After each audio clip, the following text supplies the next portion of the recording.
This week on the Andrew Yang podcast. So one of the reasons why we're in a real bind is that Democrats have stopped trafficking in reality. Democrats have been trafficking in politics. They've been trafficking in posturing and speeches and messaging. Yes. And even the way they think about how to fix this. You know what it often is? We're not getting the message right. Yes. We're not getting the message right. Yes. What message do we need? Pissed off working class white people. What message do I need to give you so that you come back to us? Yes. And they're kind of missing the point. They're missing the rot.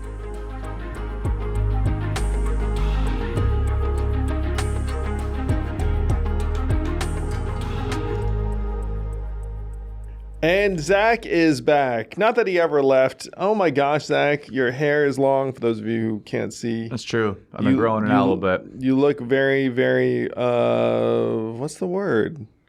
Wall Street Slick douche. No. I mean, it's minus the My product. wife So likes you're it right, long. you're right. I don't, but she likes it, and that's part of being married. I kind of like it. I'm kind of It's enjoying okay. it. It's just kind of a pain to take care of, I guess, certainly. You know, I sometimes fantasize about growing. That's how I think about it. So, guys, if you think about the Andrew Yang evolution, there are very, very few choices. I could shave my head. Yep. I could grow my hair to shoulder length. I could get a neck tattoo. That's pretty much the list. The neck that's pretty Or much. the face tattoo, like a Mike Tyson style I thing. could see you with like a sleeve or something cool. Oh, wow, that'd be dope. Sleeve would be cool. Yeah. I always thought, I'm not a tattoo guy, but would be cool. I wish I could pull it off. There was definitely an extended period when I entertained a tattoo, which in my case would just be a Chinese character because I am Asian and whatnot. Nice. Just Just to make have sure you define it. You get the right translation. Oh no, I mean, I wouldn't pull a Marcus Camby and have a nonsensical Asian. Wait, Sorry, Marcus. What did he have? No, it just didn't make any sense. I mean, even when I was like, watching him play on the Knicks, I was like, I don't think that's a real. Yeah, it's like the word for tomato or something ridiculous. It was a nonsensical. Sorry, Marcus, again. But then someone actually asked him about it in an interview. And he was like, "Oh, this is what it means to me, so it's fine." Yeah, I think that's fine, but it's also not fine. funny. It's actually a language. It's your body. Sorry, Your Marcus. body. Whatever. That's so funny. All right, man. What are we doing today? Mailbag? Yes. So this is a Q&A episode where your questions are going to be answered by yours truly. Yeah. And asked by Zach. And I confess I actually don't know what all the questions are. So it's going to be fun. Yeah. And I will mix in my own questions because I always have questions for Andrew that we don't get to talk about that often. Or I'll just elaborate on the ones you guys ask. So let's dive in, man. And for context, if you do ever want to have your questions answered by Mr. Yang, mailbag@andrewyang.com. Fire them off. We try to get to most of them. And sometimes we get to the comment section too, but the mailbag at andrewyang.com Mailbag's good. is better. They stack up, and then when we get enough, we do one of these. And if you ask a really stupid question, we do ignore it. But if it's thoughtful, we try to include it. Some of you asked them. No offense. There's some weird ones in there. Okay. This is what I want to ask. DOGE, man. We need to talk DOGE. I mean, generally speaking, the question here is, if you were president, how would you cut waste? Which I think we could talk about, and et cetera. But I'm very curious. This is my sense of things, is that all we're hearing right now is like, we're hearing crazy stuff coming out of DOGE, where it's, and I honestly don't know what to believe. Big balls, you mean? I'm hearing big balls. I'm hearing, Elon's name right now is Harry Balls, I think, which is funny, trolling. But you're seeing the United States government, USAID, essentially, what seems to have happened is that DOGE cut off all government spending and then went after whoever complained the most, which seemed to be USAID, which is our government-affiliated nonprofit. It's independent, but kind of not really, certainly funded by us. And the spending there was pretty nuts, and I'm not sure what's real, what's not, where you have money going to Politico and BBC and media outlets. You had money going for ridiculous programs like Sesame Street in the Middle East and things like that. Pros and cons. And honestly, I don't know what to believe. I have some thoughts, I'm sure you do, but I'd love your thoughts on what you're seeing with DOGE. What do we think we believe? What's good, what's bad, what's ugly? Well, one of the things that I considered putting out there was, of course, there's fucked up shit in $6 trillion budget or $40 billion budget because there's fucked up shit in the average household's budget. Like you go through the average household and be like, hey, you spent what on what? Yes. And company, by the way. And company, 1,000%. This was Jeff Weaver's point, by the way. Bernie Sanders' former campaign manager said, yes, government waste is nuts, but if you look at corporate waste, there's a lot too. It's like, probably not the same scale. Maybe we're like actually finding out, but it's bad. The tough part here is that there are some real problems that most Americans have that you want to address, and the question is how to address them and whether this is the right approach. And Elon's stance is essentially, and anyone who's read Walter Isaacson's biography of Elon knows that this is his MO, and it's been very, very successful for him. But he shows up and is like, okay, life or death, fire drill, existential. We either cut the waste right now, we get in there, you hook up to the servers, we cut the payments, you do it right now, or our window will be lost and will never happen. Mm-hmm. And there are some people in DC who were dubious that this could ever happen. Mm-hmm. And so he's rushed in there with his crew and then found some problems, as you would find in any, let's call it $40 billion program, which is USAID. Yeah. The problem is that, let's say for the sake of argument, I'm just going to throw numbers out there. Let's say 30% of USAID's budget is stuff that you could legitimately be like, hey, we don't need that. Right. It's kind of nonsense. That would leave 70% or 28 billion or so that an objective person would look at and say, oh, probably should keep that. Yeah, that's actually pretty good. Yeah. That might save some lives. That might move some hearts and minds. That might I always be thought a like we worthwhile need investment. that for diplomatic relations. Like I'm assuming USAID is used in some ways to like massage foreign relations in a way that doesn't come directly from the federal government. There's some kind of quid pro quo going on, and which you is set probably up shop a good thing in certain environments. And by the way, you could draw a line at I just said 70% fairly functional and legit, 30% waste. You could change that percentage. That could be 80-20 the other way. It could be 50-50. It could be 40-60, whatever. But that there's some proportion of it that's legit. And I saw an interview with a guy who's in one of these developing countries being like, yo, like what the heck is going on? And at the margins, certainly a ton of people's careers are destroyed. But then also at the margins, someone who might have gotten some life-saving medicine, food, whatever, like is not going to get them. Right. And so you'd look at this and say, okay, is this the approach? Is this the timing? And again, Elon's case would be like, it has to be this way because it's the only way to break the back of the bureaucracy.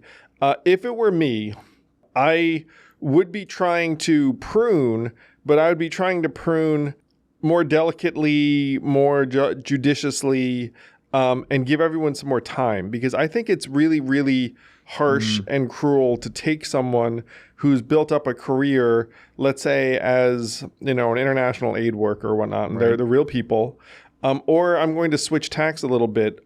So the NIH funding cut, where now, again, you can make an argument and be like, oh, why the heck do universities get 60% of the grant as admin? So it getting chopped to 15%. And I talk to academics like that's like, a game changer. And there are people who've made professional career decisions saying, okay, I'm going to work as a researcher in this lab. I'm going to work as a technician. I'm going to do these things. And you have like a degree of predictability over years. And you get there and you say, hey, we're uprooting all of that. And then there are folks out there at just about any major research university. And by the way, one of the things that came out just now was that Katie Britt's in Alabama saying, hey, let's target and be smart about this NIH stuff because the University of Alabama is the biggest employer in our state. For sure. By the way, other big employers, Ohio, university funding, big one out of there. So what's happening is that the Republican lawmakers are back channeling saying, hey, I get what you're trying to do with NIH, but let's exempt my folks. Okay. And so you're getting like all of these private entreaties. Now the macro scope of this is that Trump, in my estimation, doesn't really care about any of this stuff. But Elon Musk is genuinely an efficiency zealot. He's trying to get us to Mars, and he's like, we're never going to get to Mars. The bureaucracy's in the way. We're $2 trillion underwater. I'm going to choppy. We're going to get rid of it, and just upend the bureaucracy. And the things that frustrates me about this is that if you were serious about trying to find $1 trillion in savings, this USAID drop in the bucket.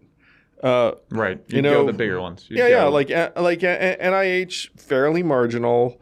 Consumer Financial Protection Bureau, like very, very small line item. Like, what are the big line items? Military entitlements. And so, right now they're kicking over the entire thing when you show up to prison and be like, oh, we just punch the strongest guy in the face, and then they're doing the opposite.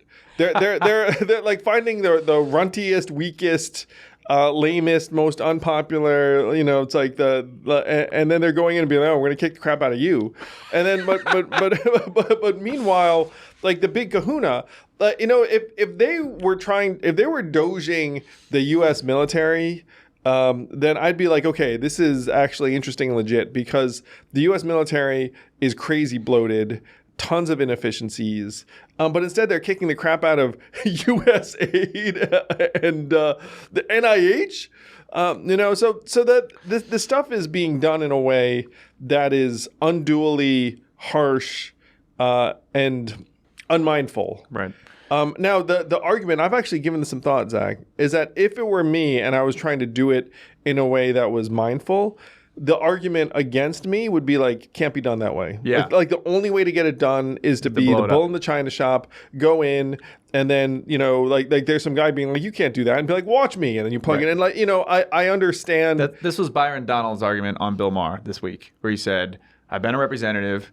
If you're a smart CEO and you had a department that's you think is full of waste, you may go to someone you trust in the org and say, hey, I want you to do an audit of everything. Give me every single line item, and then propose to me what you think you'd cut. And then you take it under advisement, and then you make an executive decision. That's generally, you may have more people involved in that, but general order of operations. And he said, whether it's true or not, I don't know, but he said, you never get that. They wouldn't cut enough. They wouldn't be close, and it would be biased and X, Y, Z. That's his argument, whether it's true or not. That's been the frustration. You've had blue ribbon commissions who said like, hey, how are we going to try and cut the deficit? And they'd come up with a set of recommendations, and zero of them get adopted because no one in the legislature has the will to inflict pain on themselves or their constituents or their institutions. And so it's just crept. So I do understand. I do understand what has happened historically. Right. But I think wrecking shop like this, and by the way, one of the things that the USAID guy said, which like really made me sad, he said like, I'm not even allowed to tell the people in this developing country that we're fucking them, even though we are going to fuck them by pulling out. And some people's lives are probably going to be lost, and I'm not even going to be able to tell them. Like, I'm just going to be on a plane out of here. And it's like takes years, decades to build up some kind of trust and relationship. We're going to put the kibosh on it, right? And that's it. And so the thing that frustrates me and pisses me off about this is it's very, very ideological, and then the arguments just get made on X. It's like, oh, look at this fucking bullshit. Thus, my doing away with this is a good thing. And everyone's like, yeah. Then meanwhile, there's like a human being on the other end who spent 15 years in some developing country trying to like build up some thing that will be. And so one of the things that I've feared and believed is that, and this is one of the reasons why the Democrats lost, is that the Democrats became the de facto defenders of the institutions in an era when institutions were working and no one trusts them. And then the Republicans took on this anti-institutional energy, which is embodied most by Trump and Musk. And Trump, when he was the president the first time, did he go choppy on all these agencies? Of course not. He didn't care. He ran up the deficit more than just about anyone. He was going to drain the swamp, and then who'd he hire? Roger Stone, Giuliani, like the swampiest of the swampsters. And this is one of the reasons why Trump is letting Elon do whatever he wants with DOGE, is that they want cover to be able to cut taxes or extend the Trump tax cuts, which are going to cost, let's call it $2 trillion. Yeah. And so they're going to look around and be like, well, how can we justify, given that we're all, supposed to be fiscally responsible and deficit hawkish, to cut $2 trillion in taxes? Like, well, we're going to let Elon blow some things up. Yeah, blow some things up and then point and be like, see, we'll cover the money because we got rid of, USAID and NIH and some other things.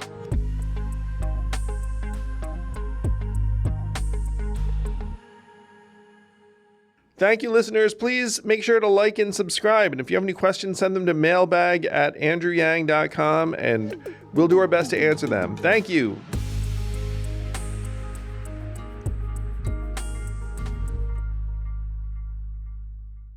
So let me ask you this. This is the Department of Education too. Oh yeah. I mean, and to be fair, not to be fair, they are starting to go after the bigger kahunas like Medicare and the Treasury and the entitlements, which is going to be probably a lot dicier, right? Well, even the way they're going to do that, they're probably going to put a work requirement on various welfare programs, which is going to save money by kicking a bunch of poor people off these rolls because they don't satisfy the work requirement. So that's probably the way it's going to go. So let me ask. So there's kind of two sides of like the extremes, and the truth's probably in the middle. But I'm curious your thoughts.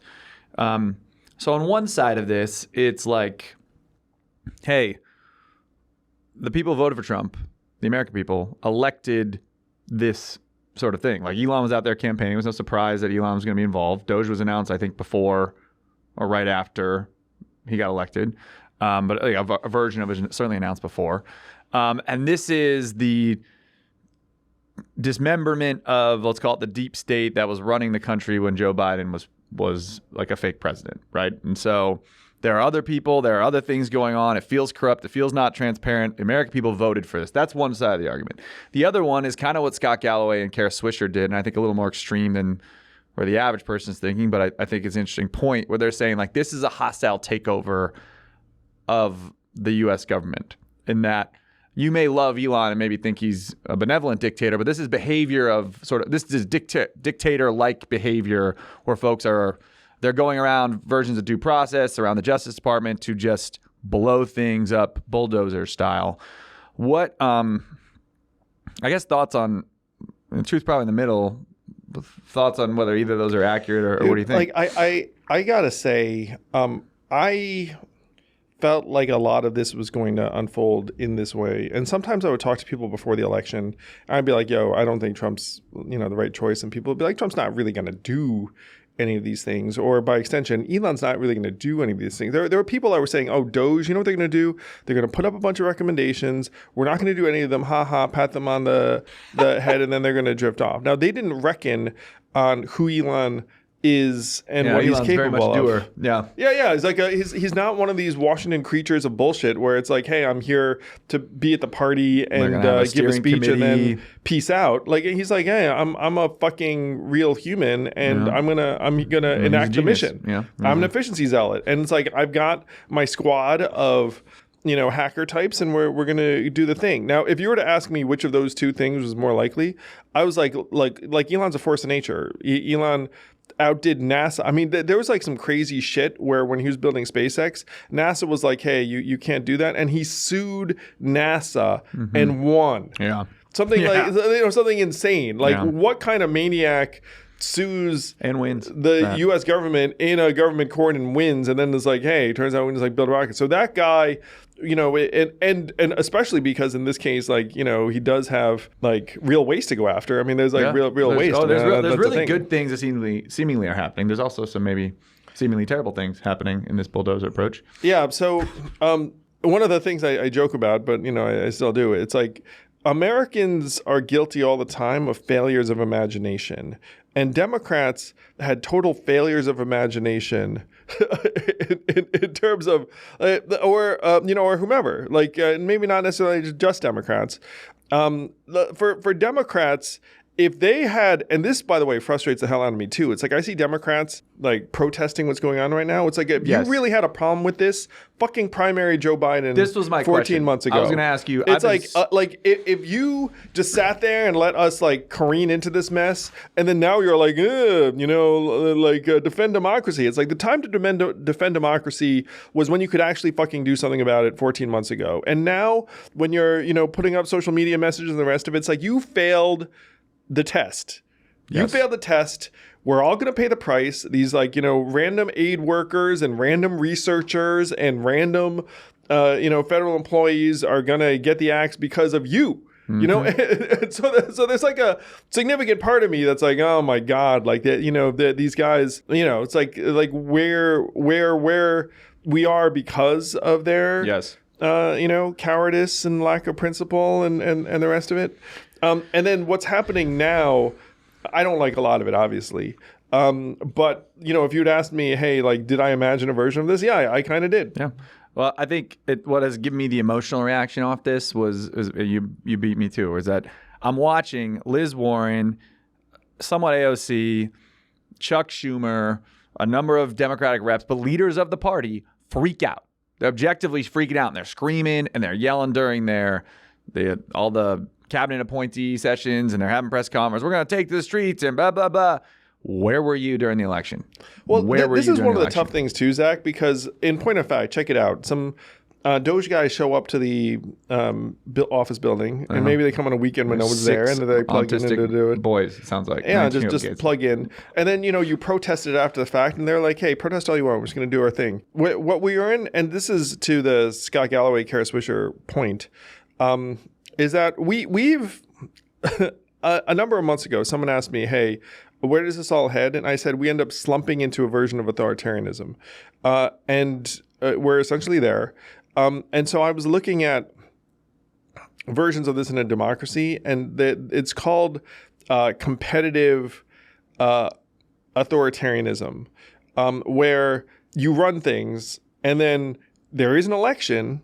Like you're going to be doing all sorts of things to try and tilt the scale in your direction within the rule of law, and sometimes not in the rule of law. Just be like, it's like electing our benevolent dictator, or not always benevolent, our authoritarian government. Yeah, and by the way, the frustration a lot of Americans have is it's like, your hands are tied to do a lot of things. If Trump and Elon are like, hey, let's cut this budget, and then people in Congress would be like, can't really do it, need our approval, we're never going to approve it, ha. And they were like, oh, we're going to do it anyway. And then it's like, oh my gosh, you can't do that.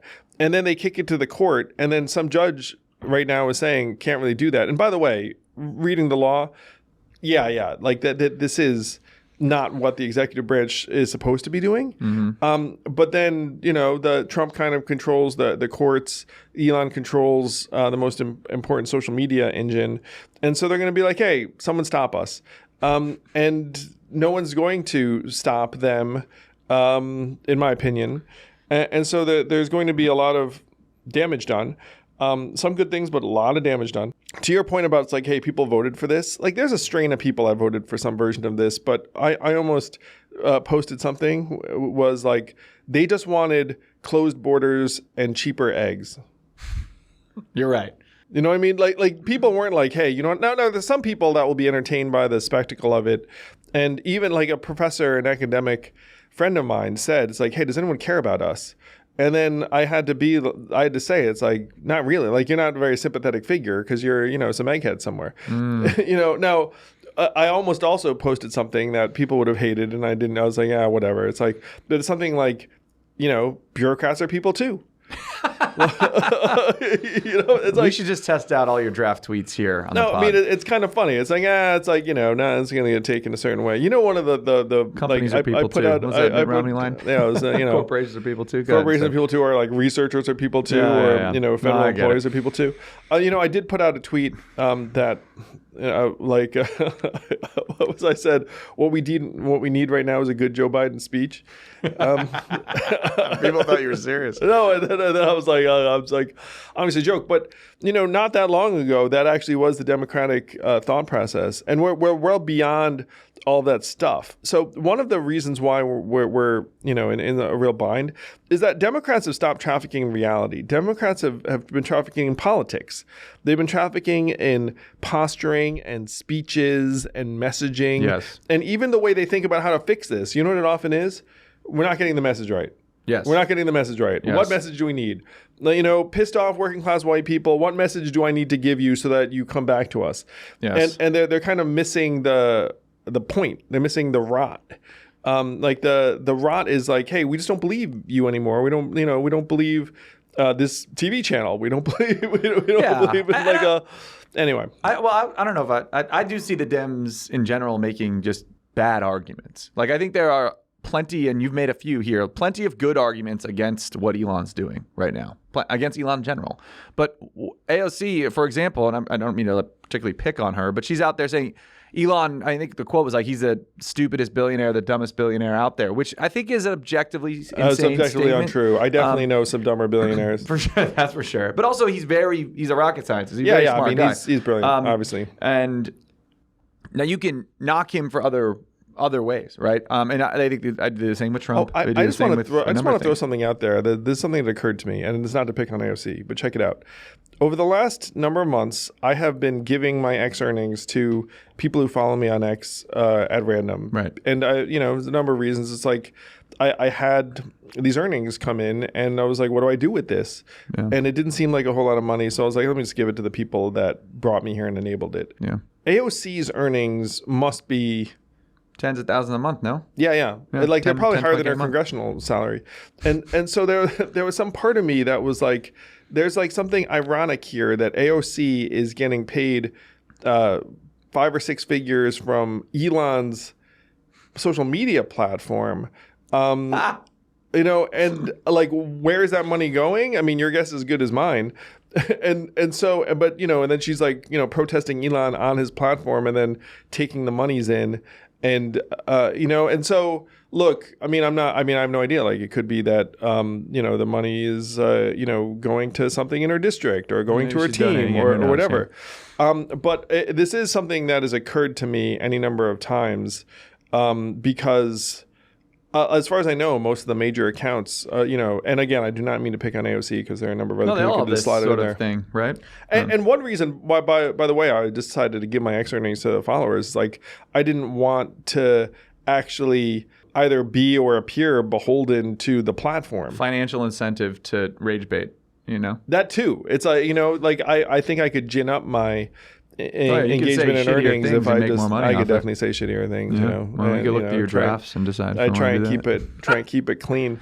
But that is something that's occurred to me. It's like, and one of the reasons I started giving my X earnings away is like I hoped it would become a thing, and it has not.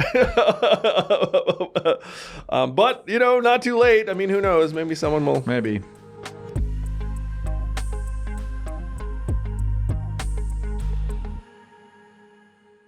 Have you made a New Year's resolution that's related to eating healthier, being a little bit more fit, losing a little bit of weight? Well, have I got great news for you. Factor meals can help you actually achieve that goal. Imagine fully prepared meals sent to you fresh. I'm good at a lot of things, I will confess, but I'm really crappy at cooking. And Factor makes it so that you can have a completely delicious, awesome meal in the comfort of your own home that's healthy, it's good for you. You know when you eat something and you know it's healthy?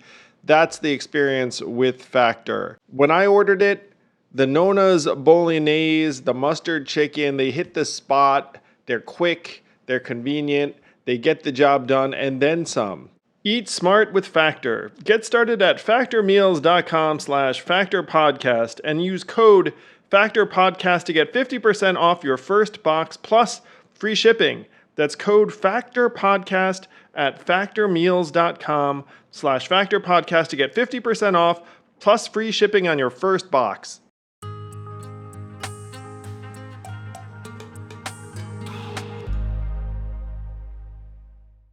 So your call, if I'm hearing you right, is that this is probably going to get worse before it gets better in terms of DOGE. Oh yeah, I mean JD Vance has pretty much said in interviews and said during this time, it's like courts, schmorts, like we're just gonna do our thing. And there'll be some judges that stop things, et cetera, and who knows. But I've always been like, government should spend a lot less money, and we should be able to audit the government spending to the dollar. That seems like a very fair, unless there's like, and I understand like, in order to run a company, you can't be taking opinions from the masses at all times. It'd be a disaster. You have to have executives make decisions without like painful populist comments at all times. However, you still have to hold people accountable, and we can walk and chew gum at the same time. Those things can both exist. That said, at least major line items and breakdowns, we should know versions of spending and fraud. So I think that's like generally directionally accurate, but it sounds like we're just taking everything with sledgehammer, and it's pretty awful. I will say, as one example of something, generally speaking, the Consumer Financial Protection Bureau is a good thing in that it makes some of these financial institutions a little bit less predatory. Yeah. Like yes. it does. No, for sure. And saying that is like an expense, it's like, I think they've generated more in fines than their budget is. And what happens with these financial institutions is that they do fucked up shit, and then they'll say it's like, oh, I'm gonna end up having to disgorge some of this back because I know this is fucked up what I'm doing, but I just sort of wrote it into the business plan. Right. Another similar thing, and this is one of the other things where you see the anti-institutional thing. It's like if you were to invest, some of you guys are gonna hate this, but if you were to invest in the IRS, it'll pay for itself many, many times over because there's like a lot of fraud and cheating out there, a lot of fraud and cheating. And then there are folks being like, defund the IRS. And you're just like, okay, like I get you don't like taxes because none of us like taxes. So that there are a couple of things that it strike me as ideological, honestly. Like, like there's just like this anti-regulation zeal. And so it's like, hey, let me kick the shit out of the regulators and get rid of them and like say it's cost savings, but really it's just I don't want to be regulated. And so then you're going to have like all sorts of more predatory corporate activity. And by the way, one of the examples that I've called out, which I'll return to probably, is like the legalization of online sports gambling. I mean, that shit's terrible for men. It's terrible for households. Yep. It's terrible for savings. It's terrible, And it's like we're doing it. Like I can't turn on ESPN without seeing, what I should bet on. Like it's just a harsher, more dog eat dog environment.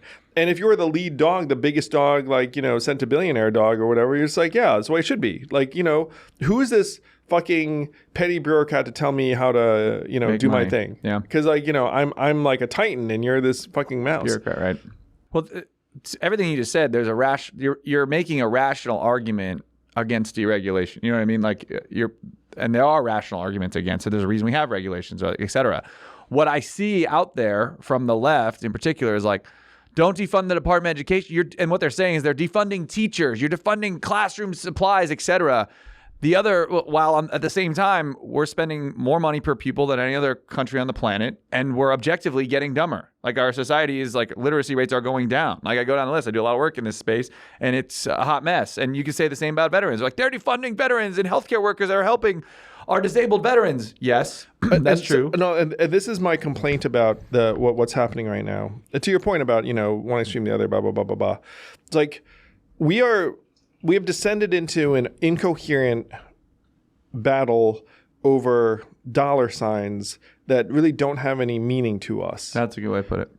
And so what you'd want from the VA is that veterans get effective services and healthcare, and it's responsive, and we're delivering obligations. Is that happening? No. I mean, we spend maybe a lot of money on veterans, and it's actually not a money problem; it's a bureaucracy problem. Yeah. So the anger in American life is that we have these unaccountable bureaucracies that don't deliver, whether it's like the school or the VA or whatever it is. And so I'm super mad. And so now I'm going to get revenge by trying to choppy, cutty. Vote for your Elon Trump. Yeah. Right? And what you want really is like, you want them to be able to deliver. You want them to be able to deliver. And deliverable. On like a reasonable budget. Yep. But we can't have that. So now we're reduced to we have nothing. Let's blow it up. We have then the Democrats are like, no, you're blowing it up. And then some Americans are like, this shit hasn't been working for me and mine anyway. It's like so it's like blow it up. So I'm actually kind of here for it. Is the reception. And by the way, it's very, very difficult because I've given this some thought. It's like what you'd want is someone to get in and be like, okay, guys, I'm going to try and make this unaccountable bureaucracy responsive, efficient, and the rest of it. And to Trump's point or Elon's point is like the machine will try and kill you if you do that. Like if you were to go in and be like, hey, I'm going to figure out which of you are awesome and which of you suck. I'm going to try and make it so that the awesome among you get, raises and promotions, and the crappy among you a talented person in get charge, shown the door. It's like that. I couldn't even finish these sentences before they would try and get me, And so that this is one of the reasons why we are where we are, is because people sense on some level and then this returns us full circle to like the Elon way is the only way, because like you're going to have to like, and this is Elon's argument. I think he's making explicitly. He's like, this is our only chance. We don't do it now, it's never going to happen. Once in a lifetime, once in a generation, opportunity to break the back of the bureaucracy. And the problem is, one, there's a lot of damage in doing that process, but two, what happens 10 years from now? Sort of these processes are all blown up. Who's when Trump's dead or whoever it is over time, who's in charge now? Yeah. Like my biggest fear is like an actual stupid bureaucrat doing the same thing Elon's doing and doing it probably more destructively in a way. One thing that a number that came out is that 40,000 people took the buyout offer. For the government, it's about 2% of the. Oh wow, it's low. Are they holding the line? This was, as their client's point, a lot of federal workers are staying to. And a lot of them also just like, I don't know if this offer is real, and like, let me write it down. So the thing is, now look, do I think the federal government's bloated 100%? Do I think a lot of them could disappear from their jobs tomorrow and no one would skip a beat or whatever, like no one would miss anything? Yeah, totally. But the issue is that somewhere in these 2 million are some people who are actually doing something very, very important. Yeah, like nuclear plutonium management, things like that. Or uranium. Or I read the fifth risk. It was like there's some real government jobs that are pandemic mitigation, or the one issue of the day is like FAA. It's like trying to keep the planes from crashing and stuff. So the issue is you don't know if who's indispensable.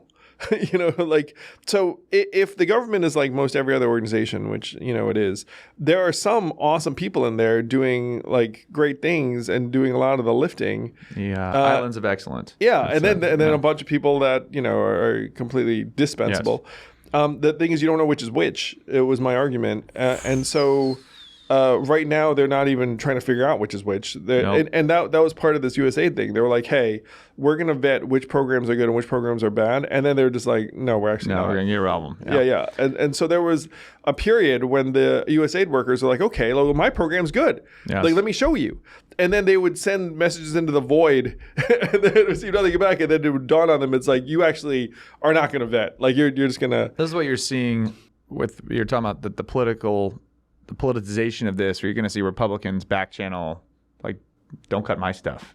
Which is why these things have never been cut. Because the truth is, if you are, Republican or Democrat, it's like, you know what you kind of want?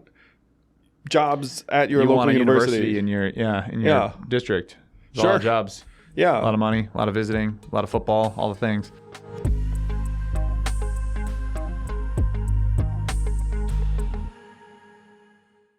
This podcast is sponsored by Helix Sleep. I have always been in search of the perfect mattress. Sleeping something you do 8 hours a day on a good day, and it's a third of your life. Plus, it can make you healthier, more energetic, more productive. I'm a little bit of a productivity fiend, honestly. And so I was so excited to finally find out about Helix mattresses, the best mattress in the biz. Don't just take my word for it. GQ wired my kids. I took the sleep quiz at helixsleep.com and got matched with a Dawn Firm mattress that has been a game changer for me. I wake up refreshed, ready to take on the day. I kind of need a firm mattress. It's not Evelyn's jam so much, but it is mine. And I gotta say, it has been worth every penny. Every moment I'm on this mattress makes me actually feel like I made a good life decision. Helix Sleep can give you that feeling every single morning when you wake up. Don't take my word for it. Go to helixsleep.com/yang for 20% off site-wide plus 2 free dream pillows with mattress purchase. That's helixsleep.com/yang for 20% off site-wide plus 2 free dream pillows with mattress purchase. helixsleep.com/yang.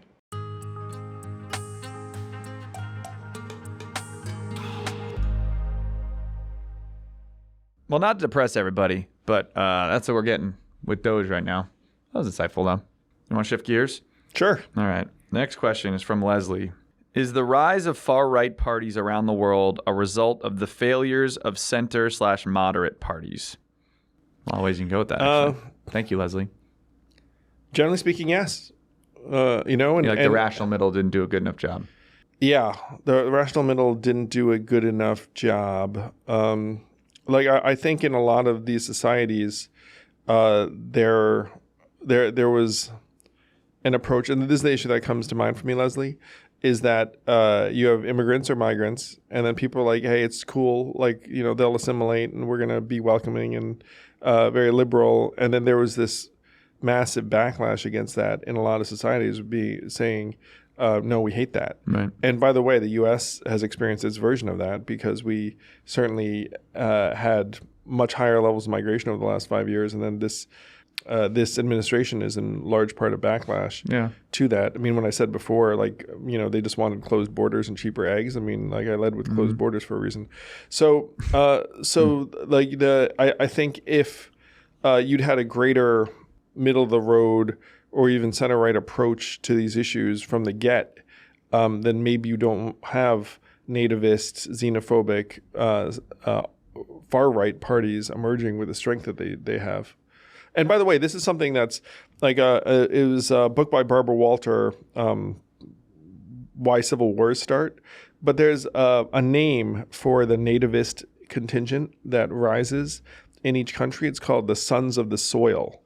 And it actually has a name because it happens so commonly. So often you can kind of... That the Sons of the Soil rise and say, keep X country X.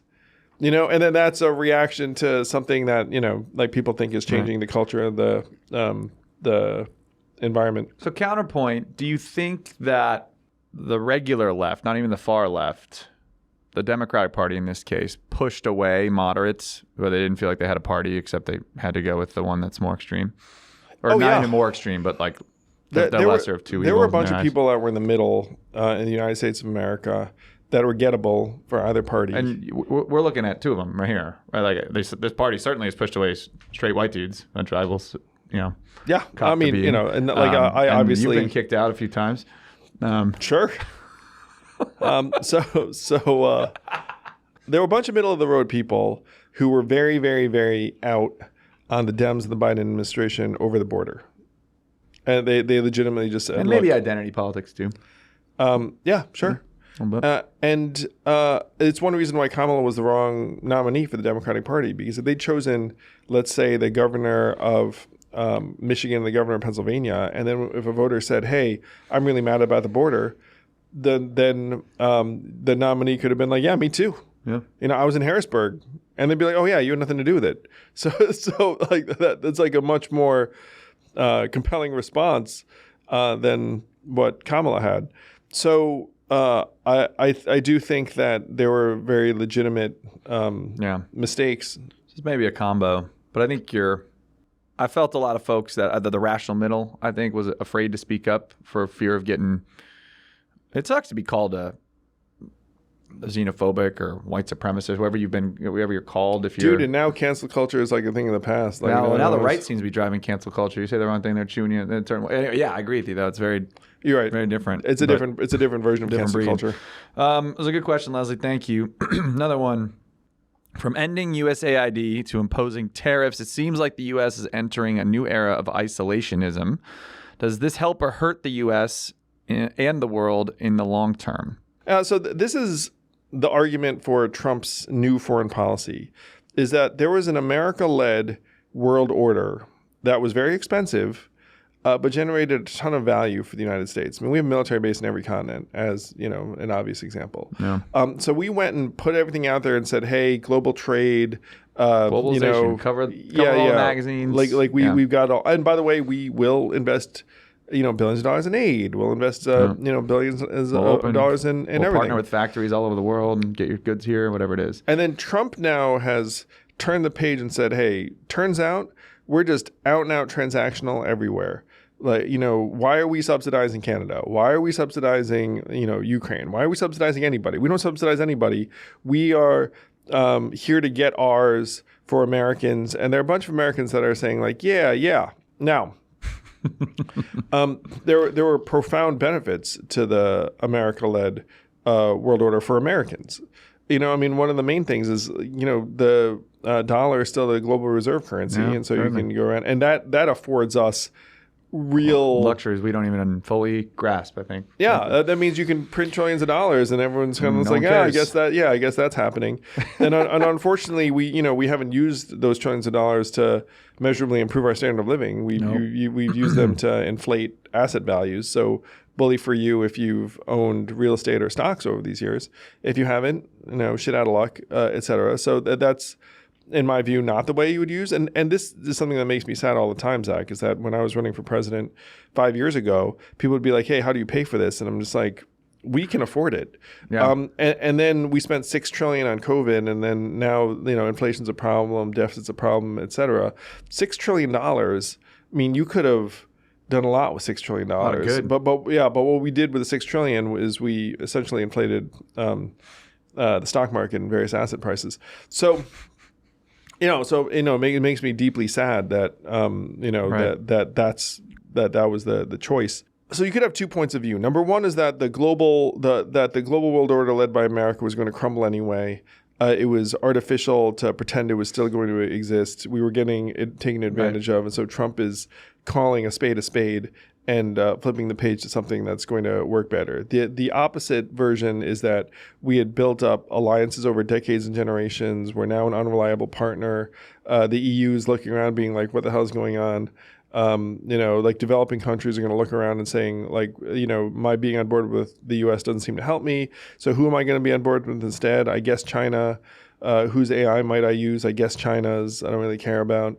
The fact that I can't ask DeepSeek about Tiananmen Square without getting some weird Chinese talking points. Yep. I don't care about that. I care about cost.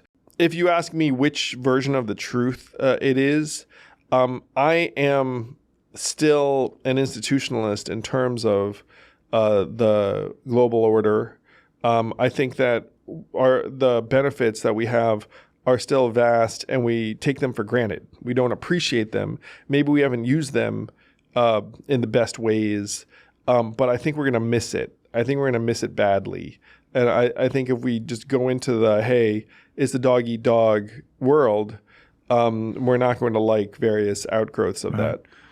I guess if you ask, where are you more likely to get a version of world peace? That may be a pipe dream, but more like peace on earth, like no global world wars, et cetera. Probably a version of globalization and not this isolationism. Well, that was, they called it the end of history, which obviously ended up being, so there was a minute 20 years ago where people thought that democracy was going to sweep the world. Yeah. Arab Spring, and that democracies don't fight each other. So it was called the end of history because we're just going to all march around and become more democratic and prosperous, and it's all going to be good. Yeah. And then it turns out that most of that reversed itself. And then you had various, and by the way, one of the major factors in the reversal of democracy, the advent of social media. Oh, yeah, there you go. Yeah, like legitimately where you see social media rise, then democracy. People get angrier. Yeah, backslid. Thank you, Mark Zuckerberg. Social media actually ends, and it starts guiding you towards authoritarianism more. Or TikTok, yeah. More so. Good times in the Good world. times. So the end of history as a theory ended up being completely wrong. Yeah. And we're going again. I think we're going to miss many aspects of that era. It will be interesting to see it, but yeah, this. And by the way, to that question, conflicts will probably become more widespread and not less widespread, because if you had this global world order and the U.S. is like the strong man, honestly, yeah, and it's kind of enforcing and be like, look, everyone, let's get along, let's trade, let's try and lift people out of poverty. Everyone's like, okay, I get it. But instead, you have, I've got my sphere of influence, my regional clout. Like, why don't I just invade my neighbor? This is my point. You'll have vested interest in not going to war with, call it Germany, pick a country, because we're doing trade there. There's economics involved. There's people on the ground. There's intelligence communities. Like, these are real things. And now, if that somewhat declines, even a little bit, and in this case, a lot of it, we're talking about. So they're the two major flashpoints globally. I was stunned when Putin invaded Ukraine. I was like, that is terrible. Yeah. And I've always been pro, frankly, sending Ukraine whatever they want, because if you're fighting and dying and you just want us to send you weapons, like, sure, be my guest. But the other flashpoint is Taiwan. And China, she announced a couple months ago that it's like, hey, like the reunification of Taiwan is inevitable. And he did not make it sound like this was like years and years away. He made it sound like it's fairly soon. And the guarantor of Taiwanese security has always been the U.S.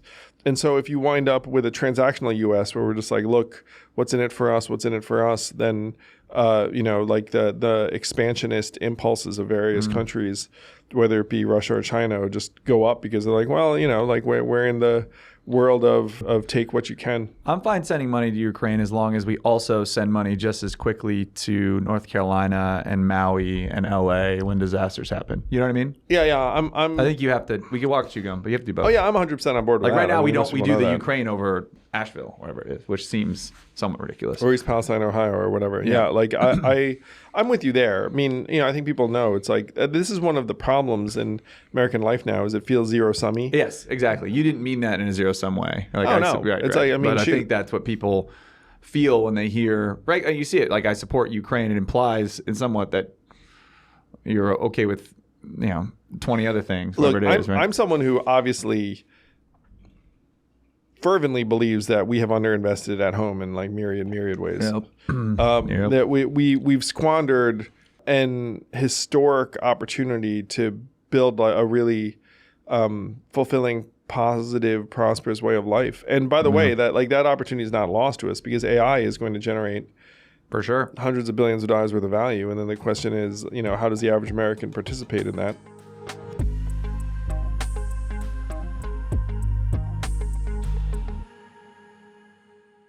This podcast is sponsored by ExpressVPN. How did you choose which internet service provider to use? The sad thing is, most of us didn't have much of a choice because ISPs operate a lot like monopolies in the regions that they serve. They then use this monopoly position to take advantage of customers, and yes, they even sell your data, your activities to advertisers and big tech companies, and you don't see a dime. That's why I protect my internet surfing and devices with ExpressVPN. When you use ExpressVPN, it's like a magic portal to a perfectly safe and anonymous internet. And don't take my word for it. This is the #1 VPN service according to CNET. It's used by major companies all over the world. So stop handing over your personal data to ISPs and other tech companies who then mine your activity and sell off your information. Protect yourself with a VPN I trust to keep my privacy online. Visit expressvpn.com/yang. That's expressvpn.com/yang to get 3 extra months free. Go to expressvpn.com/yang right now to learn more.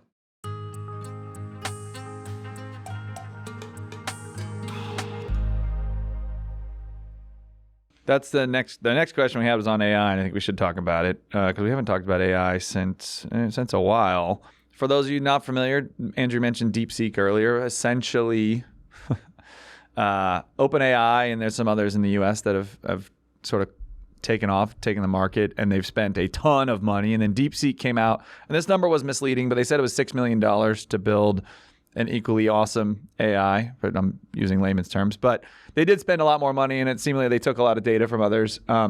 But I think that the crux of this is that there are possibilities of new AI models popping up, maybe at all times. Curious your thoughts and the questions on does DeepSeek sort of change the game in terms of new AI models happening globally, happening in niches, or do you think it's a winner-take-all sort of market? I think you definitely end up with multiple models, and you wind up with 2 ecosystems, the U.S. AI ecosystem and the Chinese ecosystem. And I think that I talked about this with Jolene Kent, the CBS journalist, last week. But I think China's AI ecosystem is very, very competitive because it's going to be cheaper. Yeah. Well, the issue in the beginning was they can't control information the way they want to. So that was going to hold them back, but it seems like they're still being okay. Again, if you're in Africa or Latin America, you don't care. You use whatever's cheapest or works the best or whatever. Yeah. I'm always wary of this stuff where these companies pop up and they get their massive market cap out the gate. But if they started that quickly, like how strong is the moat around your business, if you will? You're saying OpenAI? OpenAI, for example. Apparently the moat's not what they thought it was. Yeah, agreed. And so that's where I'm like, this is, to me, it's the Wild West. It's brand new. Well, here's the joke in AI. It's like, how far behind are the Chinese in AI? And the answer is 12 hours. 12 hours, yeah. Because they just wake up and see what you did. See what you did. And so that's now it's panning out. Even more true, yeah. It is a version of an arms race, I think. There's the commercial arms race, and then there's like the national security arms race. Like the red AI can be doing a lot of either positive or nefarious things, possibly for foreign governments. So, in our government. What's wild though is like I think the U.S. right now is developing AI in a very expensive way, and then and and it's one of those things where this now is one of the competitive advantages of the mega tech companies in the U.S. is like, I'm going to spend $80 billion on compute infrastructure and server farms. If you're Apple, what are they sitting on? In not infinity, but a lot of cash. And the stock market rewards them for saying they're going to invest in this. AI, yeah. And so, and then the Chinese now are going to rip it off. So you think we have a U.S. model, Chinese model? And then there'll be obviously like at least a few competitive U.S. models. Yeah. And then I'm sure like a ton of competitive Chinese models too. Yeah, I mean, it's moving so fast. It's tough to keep up, frankly. I don't know. I will say I think that even though obviously people who've kept up with me at all know that like AI is going to be a game changer, but I do think that some of the hype is around like some of the valuations to me have just gotten ahead of the timeline. You're probably right. I do think it's causing hiring freezes seemingly. Or if there's certain firms, if you're a law firm, investment bank, account, like any sort of these repetitive cognitive roles. I feel so bad for like up and coming young professionals. What do you do? Yeah, some of our best and brightest is what you're talking about. Or even further, further into customer service roles, and not necessarily, like high skilled white collar work. But I talked to the founder of a major consumer company who said he was trying to get rid of a couple thousand customer service workers because of AI. Yeah. And he attended a conference. Pure company was like, I've gotten rid of my customer service workers, replaced it with AI. And it's like, I guess we're going to do that now. This is a person who I like. So some people hear that and say, what a jerk. Like that guy just doesn't have a choice. Because if your peer firms are doing this and then you're like, I'm going to like keep my 2,000 extra customer service workers. I mean, that's... Yeah. I don't want to say you called it, but you did. I guess you did. All right, let's try to end this with something positive. This isn't it's not a negative question, but I think we can frame the answer positively. From a YouTube commenter, why should people have children if everything keeps making things harder? Additional fees, advertising tempting your kids, your boss, the government, family support system breaking down. Give us a positive reason to have kids in the U.S. today. This is a great way to wind up, especially because I could speak directly to Zach on this. So I think Zach actually wants to be a parent. So first, let me say I have always wanted to be a dad, and part of it is as the child of immigrants. There's like this multi-generational aspect to like the way I always internalized our being in America, where my parents came here really to give me and my brother good opportunities, and we tried our best to take advantage of them. And so now we should have kids, and then try to do what we can to have them, go forth and flourish. And being a parent has been just incredibly profound. Where when I talk to young people sometimes, let's say it's a newlywed couple, and they talk about being ready to have kids, and there's part of me that's like, you're never actually ready. And then the other thing is people think, oh, if I have a child, I want to be able to provide X, Y, Z. Your child, as long as you love them, that's going to be the most important thing. There are countless examples of people who grew up in different circumstances who are just like, I didn't realize that we didn't have it all because, like my parents did a great job of just, just Right. like showing us It's love. always hard in a way, right? Growing up rich, Yeah, I met a bunch of rich it's- kids. They got their own problems, and not the same. I get it, but didn't Do grow up I rich. think that America is, or the world, like, it's getting more harsh and inhospitable in various ways? Like, yes. Yeah. Do I think that we still need to try and experience all of the wonderful joys of life? And so I'm going to, go back a little bit here. It's like, apparently we're in something of a global relationship recession, where people aren't. Yeah. So at every stage, it's like people aren't dating as much. Yeah. People aren't getting married as much. Partying People aren't less, having having less kids as sex. much. Come on, People are guys. like Come on, da-da-da-da. Gen Z.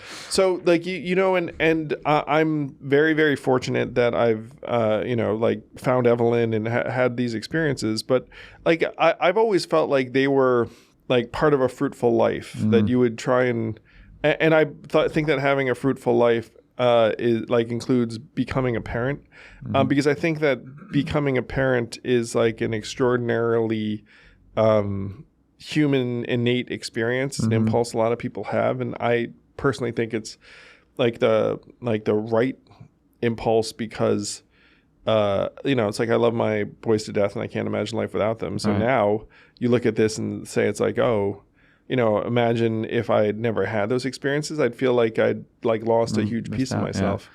All of that said, if someone's like, look, I don't want to do it and like blah, blah, blah, blah, blah, like, obviously I'm just like, you'd like to each their own. Right. But I feel like if there's some part of you that wants to head down that road, you shouldn't wait for the timing to be perfect or whatnot, because it never will be. And even in our case, I was a little bit older when I became a dad. You're still not ready. No.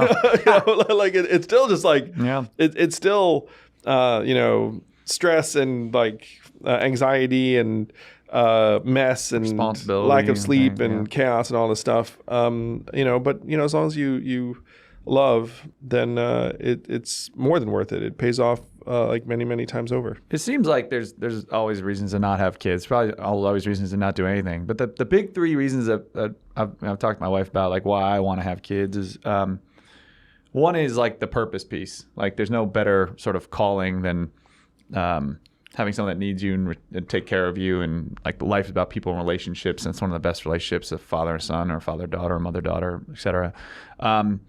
The second one is legacy. Whereas like you want your name to carry on, or your values, your principles, et cetera. That's the one for me. And the third one is wealth, in the sense that, yes, kids are very expensive, maybe financially not the best way of wealth. But in terms of, like, I like to define wealth in the sense like coming home or Thanksgiving, having people in love and people that love you around you. That is a version of wealth that you don't get if you don't have children and build families. That's where my mind has been going, because there's a million reasons you can tell it's not the right time, or it's expensive, or someone said it's like whenever you have a kid, like it's like you like grow a new heart, or like your heart grows or something. Heart's like that. outside of your body. Yeah, and then like so I remember we had Christopher, and then Evelyn's like, I cannot imagine loving anyone as much as I love Christopher, and then we have Damien, and then Evelyn's like, oh, like I grew a whole new. You're able to grow, love more. Yeah, and so it's So we're pro family. Yeah, it's awesome on this podcast. We are. It's like I know some of it's like a joke remind me of Elon being like, have as many kids as possible. Like it's not like that. I don't think he's the most ideal prototypical father. I think no. But you have a lot of kids, so I guess that's a thing. Anyway, good episode, bud. Hey, so for people who are huge Zach fans, you should know that Zach and I are cooking something up. We will hopefully We're in the kitchen. We will hopefully have something for you in a number of weeks, so stay tuned. Yeah. But it's one reason why you see us hanging out together. You're like, what does Zach and Andrew do? And it's like, we're in the kitchen, cooking, baby. It's coming. Firing up. And appreciate all of you being here for it. Let's get Zach in that kitchen in more ways than one. Oh my God. I love you guys. Later.